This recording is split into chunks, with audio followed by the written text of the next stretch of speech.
Et aujourd'hui nous sommes à bord de ce Ford Transit, donc Ford Transit en fait qui n'a plus d'autoradio parce que en fait d'une il a été volé, mais les voleurs vont être embêtés parce que il était déjà en panne.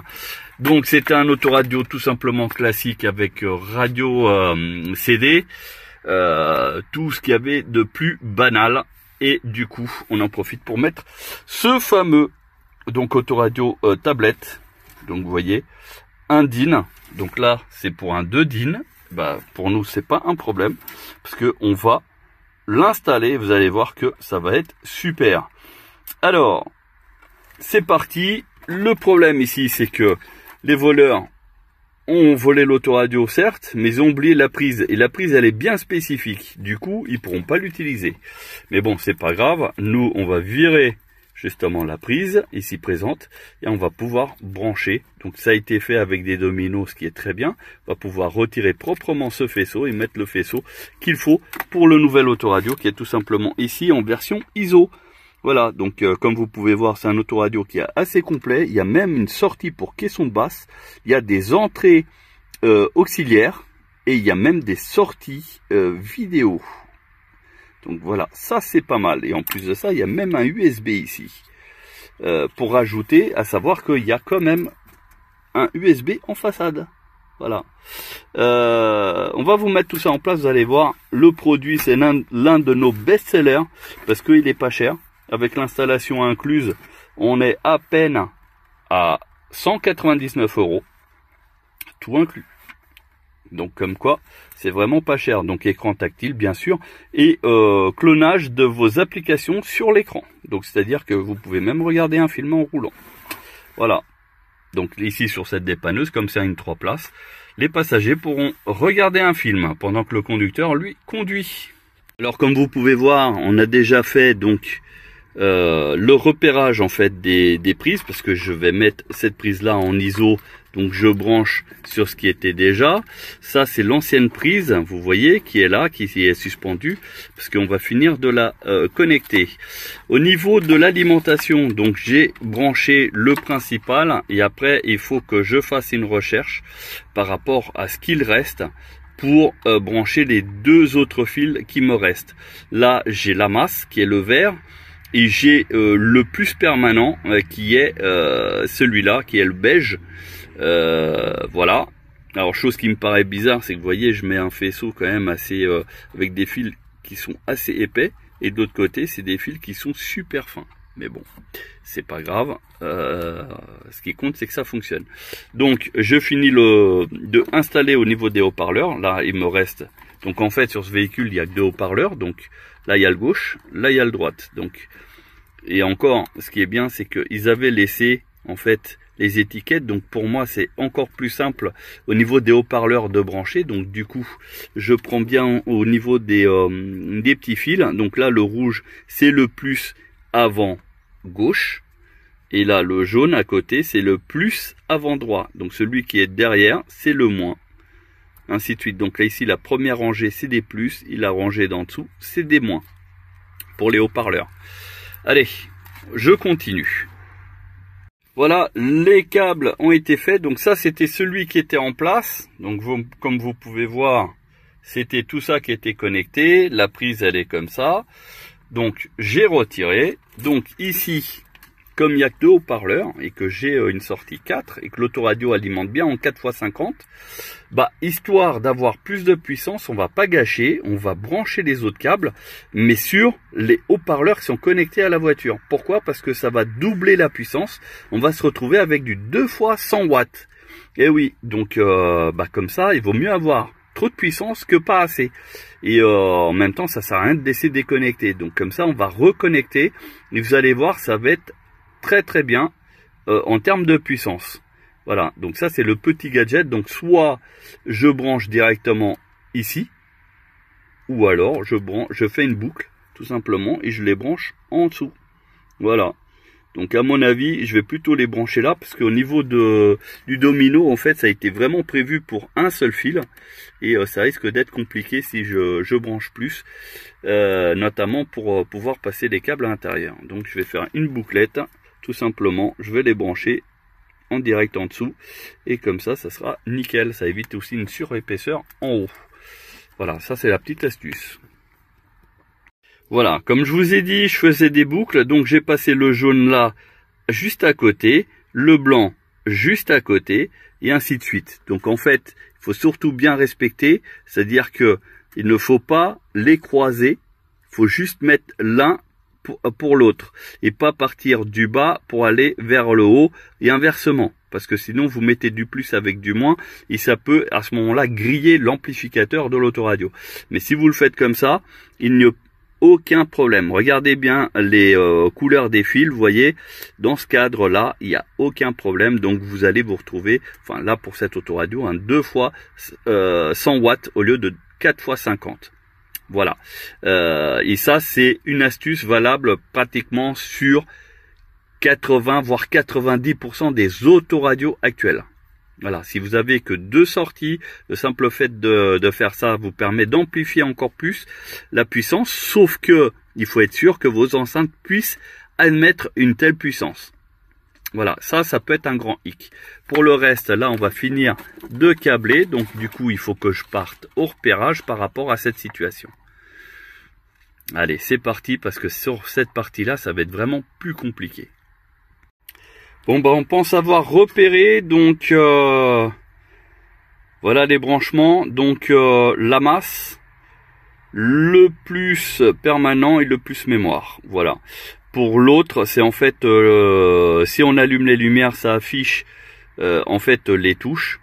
Enfin, ça éclaire les touches. Là, sur cette autoradio, il n'y a pas cette possibilité.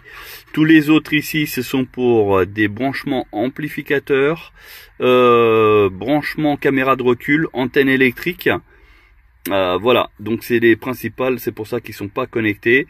On les a testés, etc. Et puis au final, il n'y en a pas besoin pour ce branchement. Donc là, on va tout simplement isoler les fils. Hein, on va aller pour éviter qu'ils se touchent ou même sur une masse par exemple, et puis on va faire un test avant la mise en place. Alors, je suis avec mon assistant qui tient en fait l'autoradio parce que là du coup j'ai fait les branchements et on va voir si c'est ok. Donc on prend la clé, donc c'est une Ford, hein, ça n'a pas bougé depuis tout à l'heure, on met dans le contact et donc là j'ai tourné, oh, et là il s'allume. Bon, je dois avoir un petit problème de masse, mais ça, c'est pas méchant. Ils n'ont pas tous les mêmes leviers d'action, alors on en discute et je leur propose des solutions adaptées à leur métier. Voilà, par exemple, c'est tactile. Conso, qui permet aux entreprises de mieux comprendre et maîtriser alors, pourquoi tu te mets devant la caméra, toi? EDF. Plus d'informations sur EDF. Bon, vous voyez, ça marche. Économisons-la. Si je te dis porte blindée et réseau de théorie agréé, tu me réponds? Pour un forfait, bien sûr. Et du 17 octobre au 19 novembre, pour un forfait fête Noël, alors, qui t'offre jusqu'à 600 € de remise. On va faire tous les réglages. Alors, voilà. J'ai coupé le son parce que regarder, manipuler, etc. Tout en appuyant sur les touches, c'est un peu galère. Hein, mais bon, là on voit que ça fonctionne. Le Bluetooth, il est bien activé. D'ailleurs, il a dû se connecter sur mon téléphone. Ouais. Voilà. Donc j'ai coupé. Vous avez bien reçu l'appel téléphonique. Et il revient sur la radio. Pile on profite en ville et face on part à l'aventure. Et là, sauf que elle arrête pas de retomber sur la tronche. Et ça fallait s'y attendre. Alors, je suis peut-être pas en face. On roule en électrique la semaine et on part à l'aventure en SUV le week-end. Bon, il faut que je regarde ça.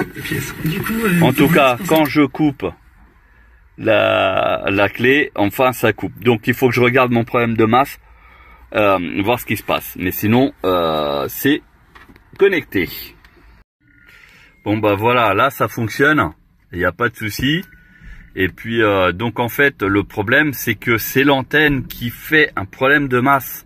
Donc du coup, il faut refaire en fait soit le remplacer l'antenne ou soit il faut revoir ce côté-là. Là, pour ce qui est de ça, c'est parce que j'ai essayé de... En fait, c'est la masse de l'antenne qui n'est pas bonne. Donc du coup, je vais rajouter une masse supplémentaire, tout simplement. Donc du coup, on va le mettre en place. Donc vous voyez l'antenne ici qui pose problème. Mais malheureusement, je n'ai pas d'autre antenne en place. Et le client mettra tout simplement une antenne d'intérieur amplifié en plus, comme ça il pourra mieux réceptionner, parce que l'antenne d'origine elle est pas terrible, et du coup ça fonctionnera mieux. Du coup on va rajouter donc ce petit cache, donc là on va le nettoyer et puis on va le mettre en place. Ici en dessous, donc du coup le client aura un vide-poche supplémentaire. Voilà, donc ça fait pas de mal. L'écran ici, il tombe super bien parce que du coup, on est bien en visibilité sans quitter les yeux de la route. Donc ça, c'est très très bien. Et voilà, donc c'est l'un de nos best-sellers qu'on propose. Et du coup, je vais mettre le vide-poche, je vais vous faire un petit coup de rendu de comment ça se présente. Et vous verrez que du coup, ça évite de cacher ici les boutons de chauffage. Installation terminée, nous avons ici le vide-poche qui a été mis en place, l'autoradio qui a été calé, donc j'ai juste la baguette là ici à remettre en place, c'est tout, hein, et voilà, c'est fait. La tablette ici, donc l'avantage c'est que l'écran est réglable, vous voyez, donc on peut baisser comme aussi monter, donc d'ailleurs on peut même faire en sorte qu'on ne voit pas le vide-poche par exemple. Et comme ça, on a toujours accès, en fait, aux commandes sans aucun problème. Et en plus, on peut jouer sur l'inclinaison, vous voyez. Voilà. Donc, résultat des courses, on met le contact. L'autoradio s'allume. Voilà. Logo Ford. Et ça, c'est la dernière station écoutée. Au niveau du son, c'est assez fort. Voilà, ça marche assez bien. Au niveau du Bluetooth, il s'est connecté direct. Ici, vous voyez, il est d'une autre couleur. Ça veut dire qu'il s'est bien connecté. D'ailleurs, il a reconnu mon téléphone. Je peux avoir le répertoire dessus. Donc, il suffit de le télécharger. Et je peux avoir aussi les appels reçus, etc. Donc, voilà. Donc, ici, les appels reçus. Ici, pour faire la numérotation des appels. Je peux bien sûr ajuster l'éclairage. Donc, vous voyez, là, c'est plus court. C'est le mode nuit, éteint.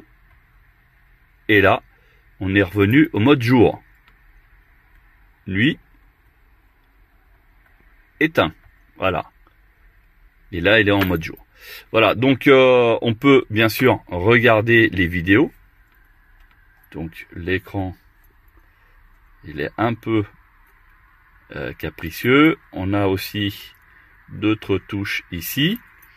Auxiliaire, caméra de recul notamment, donc les réglages. On peut voir les photos et là, c'est tout simplement mettre les applications de votre téléphone directement sur l'écran. Voilà, vous mettez ici, donc il y a une application à télécharger sur le téléphone, et après avec le câble, vous avez vos applications qui sont là-dessus. Donc notamment, vous pouvez avoir Waze sur l'écran. Donc avec bien sûr l'internet et le GPS de votre téléphone activé, et vous avez donc l'affichage qui se fait sur le grand écran. Donc ça c'est le gros avantage. Vous recevez bien sûr vos communications sur l'autoradio.